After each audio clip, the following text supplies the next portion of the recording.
leheno galdetutakoa, gaurkoa ez dela agian batek desiratzen duen egun horietako izan, Europako txapelketa batean beste sentsazio batzu behar ditu agian gorputzean txirrindulariak, nahi duen mailan egoteko eta gaurkoa ez da egun hori izan ez. Bai, gaur egun zaila izan da, egun gogorra, lasterketa oso azkarra, hasieratik teknikoa eta niri ez dit oso ondo joan, hasieratik izugarri azkar atera dira eta niri hori kalte egin dit, kanpo geratu naiz.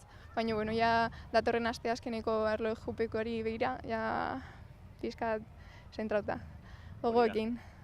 Aurretik bi egun ibilbide hori ezagutzeko eta gustatzen zaizun espezialitate batean, erlojuaren aurka, beste distantzia batean, alik eta hau zapore gozoenarekin Europako txapelketa honi agur esaten saiatzeko ez. Bai, ni erlojupekotan ondo moldatzen naiz, gustora biltzen naiz, beraz, gogoekin nator, bi egun ditut hori ibilbidea ondo ikasteko eta alik eta hoberen egiteko. Zorte hon. Eskerrik asko.